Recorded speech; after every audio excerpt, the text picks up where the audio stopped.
మమ్మల్ని అక్కంపేట రోడ్లో తీసుకోబోతారు సార్. అక్కంపేట రోడ్లో ఉంటాం, మాధవ్ సార్ వచ్చి తీసుకోబోతారు. తీసుకోపోయి ఆమె ఆల్రెడీ 7 గంటలు కూడా ఉంటాడు కారులోనే.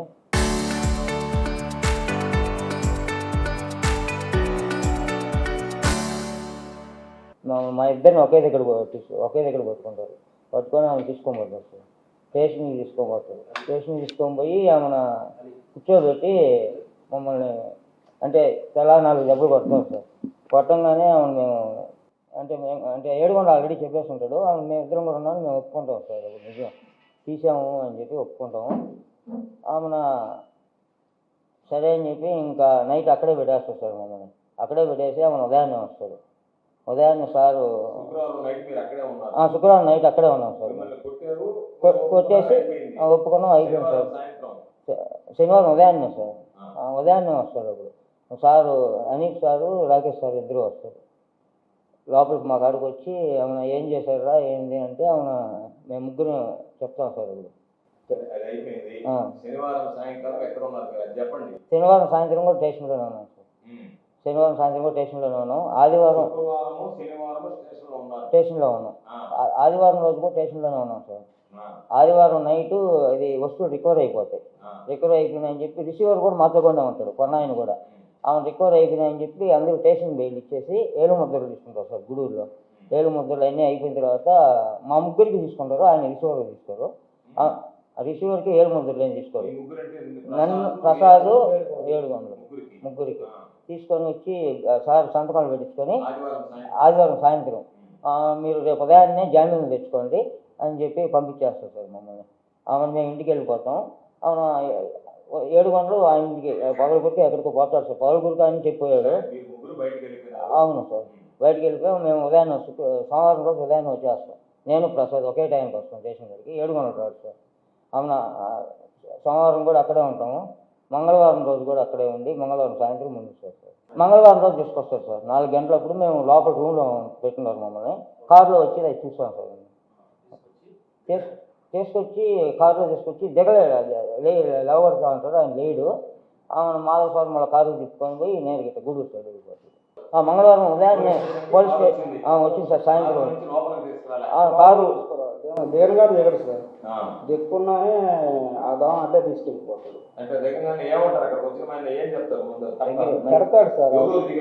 మాధవ్ మడమూరు అబ్బాయి తెలియదు సార్. మడమూరు అబ్బాయి తడతాడు సార్. లేరా అని అంటాడు. లేకపోతే మాధవ్ పోయి రైట్ నుంచి తీసుకొస్తాడు. తీసుకొస్తే రైట్ వచ్చి చూసి ఆ నుంచి అడ్డ రిటర్న్ తీసుకుని గూడూరు సైడ్ వెళ్ళిపోతాడు. తర్వాత గంట సేపు మీరు వెళ్ళిపోండి అని చెప్పి మా సంతకాలు పెట్టించుకోను వైట్ పేపర్ మమ్మల్ని పంపించి అక్కడ వాళ్ళని డిస్కషన్ వచ్చిందా? మీరు వాళ్ళు కుట్టారు తీసుకొచ్చారని ఏమన్నా? మాతో కూడా ఆయన బండి మోటార్ కొన్నాను ఉంటాడు సార్, పోతుందని ఉంటాడు. ఆయన కూడా మా రూమ్లో ఉంటే వాళ్ళు మనుషులు చూసి వచ్చి మా కిటికీ కాడికి వచ్చి వాడు ఏందో గుండు కాడ బాగా వాసిపోయి ఉంది, వాడు అసలు ఇలాగపోతున్నారు వాళ్ళ మనుషులు మాకు చెప్తారు. పోతాను కూడా చెప్పారు.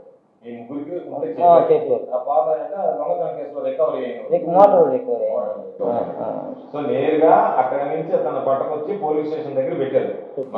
అంటే గేట్ కొంచెం లోపలికి ఎంట్రెన్స్ లేనా సార్? గేట్ ఎంట్రెన్స్ లేనా? స్టేషన్ లోపలికి వచ్చింది. లోపలికి మాత్రం మనిషి లోపలికి దిగలేదు సార్. అసలు దిగలేకపోయాడు. అసలు ఏం సెలవు లేదు, కడతా ఉంటాడు. వేరే పిల్లడు నవీన్ అని మడను నవీన్ కానీ లేదు. తర్వాత మళ్ళీ నేను వచ్చి తీసుకెళ్ళి మళ్ళీ వెంకటాచలం స్టేషన్ అక్కడ వాళ్ళు వదిలిపెట్టి సాయంత్రం తీసుకున్నారు. మీ దగ్గర వెంకటాచలం స్టేషన్ ఏం లేదు సార్, అక్కడే కూర్చొని పెట్టారు. మళ్ళీ వీడియో ముందు రామానాయం ఉంటుంది బయటకు రానికుండా. రాత్రి ఎన్ని గంటలకు వదిలేరు? రాత్రి 8 అప్పుడు సార్. నేను తెలిసిపోయింది ఇప్పుడు నైట్ 4 అప్పుడు రాత్రి. అంటే అతను వేడుకొండ చనిపోయిన రోజు రాత్రి తీసుకెళ్ళాను. నేను చెప్పినట్టుగా దీని మీద క్లారిటీ ఏంటంటే శుక్రవారమే, నేను ఇంకా శనివారం అని చెప్పా. వాళ్ళు చెప్పేదాని ప్రకారం శుక్ర శని ఆది 3 రోజులు ఏడుకొండలు కూడా ఉన్నాడు మీతో. 3 రోజులు ఉన్నారు. వాళ్ళని కొట్టారు, సరే వాళ్ళు ఒప్పుకున్నారు. ఆదివారం రాత్రి వదిలిపెట్టారు. సోమవారం ఉదయం రమ్మన్నారు. వీళ్ళిద్దరూ ప్రసాదు రియాజు ఇద్దరు సోమవారం ఉదయం వెళ్ళారు. సోమవారం ఉదయం వెళ్ళిన తర్వాత ఆ సోమవారము వాళ్ళు ఏడుకొండలు రాలేదు. ఏడుకొండలను తీసుకొని వీళ్ళు అక్కడ ఉన్నప్పుడు వీళ్ళు కిటికీల నుంచి చూసేటప్పుడే కారులో నుంచి తీసుకొచ్చారు. వీళ్ళు రూమ్లో కూర్చొని ఉన్నారు. మంగళవారం మధ్యాహ్నం ఎన్ని గంటలప్పుడు? సుమారు 4 అప్పుడు 4 గంటలప్పుడు తీసుకొచ్చారు, 4-5 మధ్య. ఆ తర్వాత అక్కడుండే అతను గుండె వాచింది అన్నాడు, దిగలేకపోయాడు, పక్కన ఉండేవాడు తట్టాడని చెప్తున్నారు. ఆ తర్వాత తీసుకెళ్ళి 6 గంటలకి బాడీని అక్కడ హ్యాండ్ ఓవర్ చేశారు. దీన్ని బట్టే స్పష్టంగా వీళ్ళిద్దరూ పోలీస్ స్టేషన్లో ఉన్నారా లేదా? నేను ఇందాక చెప్పింది అదే. పాపం వాళ్ళు వచ్చిన ఆయన అడిగారు, అయ్యా మాకేమి అబద్ధాలు చెప్పం, మేము జరిగినట్టే చెప్తాం, మాకేదైనా ఇబ్బంది లేకుండా చూడండి పోలీసు వాళ్ళతోనని చెప్పారు పాపం. కాబట్టి మేము చెప్పాం పోలీసు వాళ్ళతో మీకేం ఇబ్బంది ఉండదు, మీరు నిజాలు నిర్భయంగా చెప్పండి.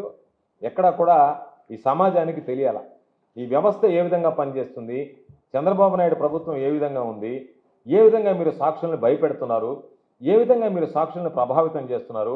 పాపం వాళ్ళిద్దరు ఏదో చిల్లర దొంగతనాలు చేసినటువంటి వాళ్ళని తీసుకెళ్ళి కొట్టి వాళ్ళ దగ్గర ఒప్పించి వాళ్ళ దగ్గర రికవరీ చేసి మళ్ళీ పాపం కొనుక్కున్నటువంటి వాళ్ళ దగ్గర అందరి దగ్గర రికవరీ చేసిన తర్వాత వాళ్ళకి సగం ఇస్తా మీరు. ఇటువంటి కార్యకలాపాలు సరైనటువంటివి కాదు. అందుకనే వాళ్ళు పాపం రావడం కాస్త ఆలస్యమైంది. అందుకనే వాయిదా వేసి మరలా వాళ్ళ ముందు ఈ ప్రజలకు తెలియాలి ప్రభుత్వం ఏ విధంగా పనిచేస్తుంది, ఎంత అరాచకంగా ఉంది, నిన్న జరిగినటువంటిది లాకప్ డెత్తా కాదా, మీరు దీన్ని ఏ విధంగా సమర్థిస్తారనేటువంటి దాని మీద స్పష్టత కావాలి. కాబట్టి ఈరోజు వాళ్ళకి అందుకే చెప్పాం, వాళ్ళు వచ్చిన తర్వాత మీరు ఏదైనా జరిగినట్టుగా చెప్పండి అని చెప్తే, అయ్యా మాకేమీ అబద్ధాలు చెప్పాల్సినటువంటి అవసరం లేదు, మమ్మల్ని ఏమన్నా ఇబ్బంది పెడతారేమో అని చెప్పానంటే దానికి మేమందరం ఉన్నాం, ఈ సమాజం ఉంది, మిమ్మల్ని తీసుకొచ్చి ఇబ్బంది పెట్టాలనేటువంటి ఆలోచన చేస్తే ఎవరూ సహించం. కాకపోతే మీరు నిర్భయంగా జరిగినటువంటి విషయాలు చెప్పమన్నాం, దాన్ని చెప్పడం జరిగింది. నేను వాస్తవానికి వీళ్ళిద్దరిని ఇప్పుడే చూసా, ఇప్పుడే వచ్చారు పాపం నా దగ్గరికి. వచ్చిన వెంటనే వాళ్ళు రావడం ఆలస్యమైంది కాబట్టి మీ ముందు ప్రవేశపెట్టడం జరిగింది. నిజాలు అవి. ఇంకేదన్నా మీరు డౌట్లు ఉంటే వాళ్ళని అడగండి. ముగ్గురిని కలిపి కొట్టారు కదా, కొట్టినప్పుడు ఏమన్నా వాళ్ళు వేరువేరుగా కొట్టారు, ముగ్గురిని కలిపి కొట్టారు. కొట్టడం మాత్రం వేరువేరా? ఎక్కడ తీసుకుపోయి కొట్టేవాళ్ళ?